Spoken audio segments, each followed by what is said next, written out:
nesse segundo bloco do programa, recebendo a médica, a doutora Janaína Lessmann Reis, que é especialista em psiquiatria e medicina ortomolecular. E hoje a gente vai falar sobre um tema com a doutora Janaína que aflige muitas pessoas, que é a tal da ansiedade, né, doutora? Seja muito bem-vinda ao programa. Obrigada, Nick. Boa noite, pessoal. É um prazer estar aqui mais uma vez. Muito obrigada pelo convite. Prazer é nosso em te receber, doutora Janaína. Nossa, falar sobre ansiedade, né? Eu acho que dizem assim que a ansiedade é o mal do século, né? Mas assim, de um ponto de vista profissional, de uma médica, o que é ansiedade, doutora? Então, ansiedade, eu gosto muito de explicar a ansiedade com a analogia com um alarme.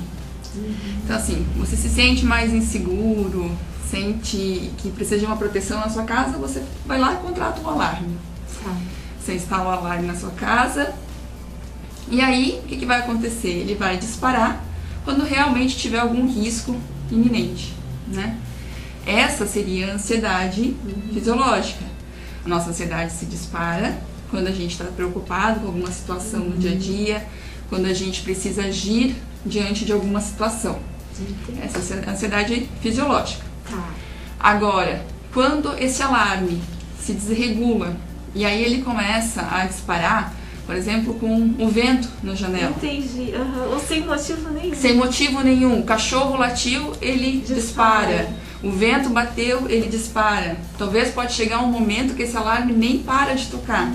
E fica ali tocando, e isso vai o quê? Atrapalhando teus pensamentos, vai atrapalhando a tua vida. Você não consegue mais pensar, não consegue mais focar no teu dia a dia, não consegue ser produtivo, isso. Então, é assim que é a ansiedade. Doutora, a ansiedade é considerada uma doença? E existe cura para isso? Sim, a ansiedade é uma doença. A ansiedade é uma coisa boa, né? Porque tem a ansiedade fisiológica, né? Mas a partir do momento que ela começa a prejudicar o teu dia a dia, começa a dificultar a forma como você pensa, começa a te trazer muita irritabilidade, ela acaba se tornando uma doença. E assim como todas as doenças, ela tem que ser levada a sério como tal, né?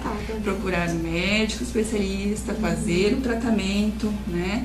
Não é legal ficar brincando com isso, porque assim, é uma doença que causa um pensamento acelerado, dificulta o teu foco, dificulta a concentração, dá irritabilidade, teus pensamentos ficam muito acelerados, um pensamento pessimista. Atrapalham os relacionamentos, atrapalha, né, doutora? Com certeza, atrapalha todos os relacionamentos, né? Então, é bom que busque ajuda quando vê que a situação tá assim. Desculpa, pode te cortei, né? Então, é que você ainda perguntou se tem cura. Isso vai depender do grau, né? Como eu disse, a ansiedade é bom que a gente tenha ansiedade, porque ela também faz a gente se mover diante da vida, né? Mas a partir do momento que ela se torna patológica, vai depender do grau, vai depender de como a pessoa está seguindo o tratamento, se ela está fazendo algum tratamento, aí então depende de caso para caso. Doutora, a gente associa muito a ansiedade a adultos, né? Como é que é a ansiedade nas crianças? Existe ansiedade infantil? Existe ansiedade infantil.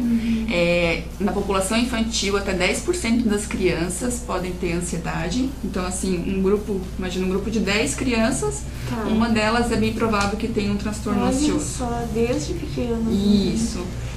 Então, assim, eu não sou especialista em criança, tá? Mas eu deixo o alerta de que, assim, se a criança está apresentando um retraimento social, ela está mais quieta na dela, mudou o comportamento, se alterou o apetite, se ela está mostrando que ela está com muito medo, um desconforto constante, ela está se preocupando com coisas que às vezes nem é de criança se preocuparem, é um alerta, tá? Alteração de sono também é um alerta, e aí então é bom buscar ajuda, uma avaliação de um médico especializado, então no caso psiquiatria infantil. Entendi.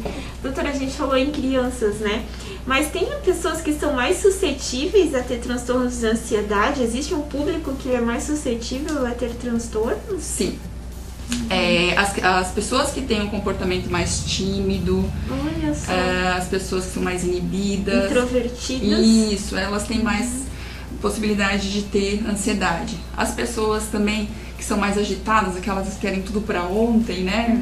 Para ontem, ou também aquelas que querem ter o controle da situação. As controladoras. Isso, acaba tendo muita ansiedade. Agora então, né, essas pessoas controladoras, né, porque com a pandemia a gente viu que a gente não consegue controlar nada, né, então Sim. A ansiedade deve estar a mil, né. A ansiedade fica muito alta nessas pessoas mesmo. Também acontece quando você tem, passando por problemas, né, diante da vida, causando muita ansiedade. E as pessoas que têm comorbidades, como diabetes, pode também ter um grau de ansiedade maior. Doutora, o medo e a ansiedade, eles estão sempre associados? Sim, o medo é o que leva à ansiedade, né? O medo, digamos que é a avaliação do perigo. Entendi. Você avaliou o perigo, então você acaba tendo medo. E aí você passa a ter ansiedade, porque você se preocupa com aquilo, então é isso que vai fazer você se preparar para esse perigo. Então, sim, medo e ansiedade sempre estão juntos. Apesar que pode ser nos transtornos ansiosos, muitas vezes a pessoa tem uma ansiedade e ela não está nem identificando de onde vem. Entendi. Então pode acontecer isso também. Primeiro passo então seria identificar como é que é o tratamento, doutora. O tratamento então é necessário que passe pela avaliação. Sim, cada caso é individual. Cada caso é um caso individual. Existem alguns tipos de ansiedade, né? Por exemplo, existe o transtorno de ansiedade generalizada, que é a pessoa que fica ansiosa o tempo todo, preocupada, irritada, chega a ter dores no corpo de tanta tensão muscular. Entendi. Então essa é a ansiedade generalizada. Em crianças é mais comum, em adultos também, é possível em adultos também, mas é comum em crianças também. Tem a ansiedade de separação, então assim, quando o indivíduo fica muito apegado a uma pessoa ou a alguma coisa, e quando se separa disso, por exemplo, uma criança muito apegada à mãe e se separa da mãe, causa isso um grande sofrimento nela, um retraimento. Existe, por exemplo, o mutismo seletivo, que é quando a pessoa tem dificuldade de conversar com outras pessoas, de iniciar uma conversa, de falar com pessoas desconhecidas. Quando isso acontece, também causa muito sofrimento, muita angústia. Existem as fobias, e aí existe a fobia específica, que é quando a pessoa tem medo de algo específico. A fobia é um grau de ansiedade também? É um grau de ansiedade também, é um transtorno de ansiedade. Né? Aí tem, então, o caso da fobia específica, é medo de algo específico, né? Aí você vai me dizer assim, não, mas então eu tenho medo de barata, eu tenho uma fobia específica? Não, depende tem um grau. Medo a gente tem medo de muita coisa. A gente nem gosta delas, né? Mas, por exemplo, assim, quando traz sofrimento, por exemplo, assim, uma fobia específica comum, por exemplo, medo de elevador. Sim. Né? As pessoas que têm uma fobia mesmo, elas não usam o elevador, elas não entram. Às vezes, sei lá, tem que ir no 20º andar. Vai, mas não vai, sei lá, de escada ou não vai, porque aquilo causa muito sofrimento. De avião também. Avião também, né? Então, quando traz prejuízo para a pessoa, já se torna patológico, né? A fobia social, que é quando a pessoa tem medo de falar em público, quando ela se sente constrangida até de, às vezes, talvez comer diante das outras pessoas, né? Ou de escrever, isso também é uma fobia social. E tem o transtorno de pânico, que é aquele transtorno que tem os ataques de pânico. Que daí paralisa mesmo. Isso, que a pessoa, em alguns casos, tem dor no peito, desconforto, falta de ar, tremor, suor excessivo. E isso acontece de uma forma súbita, assim, sem causa identificada. Então, de repente. Então, esse daí é o transtorno de pânico. Esses são os tipos de ansiedade. Entendi.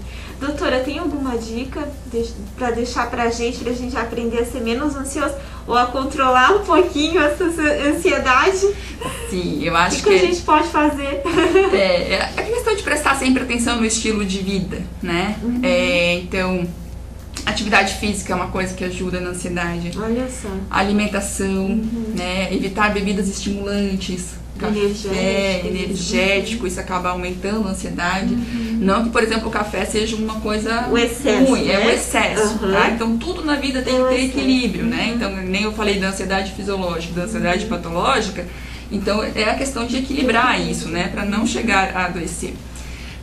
Outra coisa, assim, práticas de meditação, práticas de respiração. Inclusive, a gente pode fazer uma prática de respiração diafragmática agora. Podemos? Pra gente ensinar o pessoal para se tornar menos ansioso. Ai, mas super dica! Então, assim, a respiração é importante, assim, a primeira sempre a posição da nossa coluna, a gente ficar mais ereto, né? Postura, né? Isso. A respiração diafragmática é uma respiração que vai estimular o teu diafragma, que é um músculo que fica aqui embaixo dos nossos pulmões. Com isso, vai ter o estímulo do nosso sistema nervoso parasimpático, que deixa a gente mais tranquilo, mais calmo, né? Essa respiração, a gente tem que movimentar o abdômen. É muito comum a gente respirar aqui. A gente faz assim, né? E aí você pode ver assim que só me ver respirar, acho que dá pra perceber que parece uma coisa pesada, né? Então, a respiração diafragmática, pra quem ainda não tem a prática, eu aconselho botar a mão no abdômen. E sentir, né? E sentir o ar entrando e saindo, né? Puxa o ar e o abdômen vai pra fora. Solta o ar, o abdômen vai pra dentro.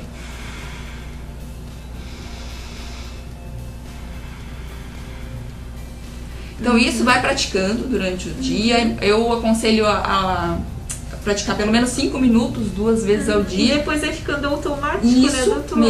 Isso mesmo. Às vezes, assim, eu tô conversando com uma pessoa e você começou a respirar pelo abdômen. Isso torna a pessoa mais tranquila.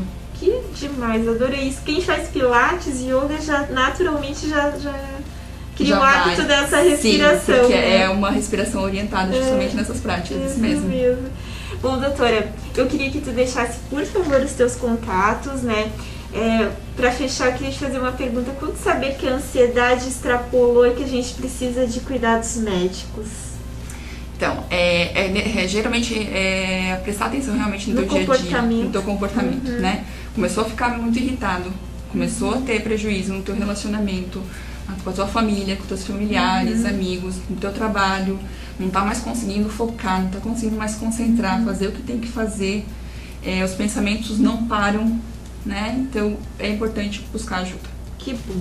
Doutora, por favor, deixa teus contatos. Você atende com telemedicina para todo o Brasil, né? Sim. Presencialmente lá na Hipnos, em Rio do Sul. Isso mesmo. Então, meu Instagram é @dra.janainalreis. E o telefone pode ser tanto o telefone mesmo ou por WhatsApp, 3521-0824. Obrigada, doutora. Até o próximo mês, né? A gente vai falar sobre depressão, que é um outro super tema, né? Isso mesmo, até lá. Até lá. O programa de hoje vai ficando por aqui. A todos vocês uma ótima semana. Até a próxima quarta-feira, 21h30, aqui na TV Galega. Fiquem com Deus.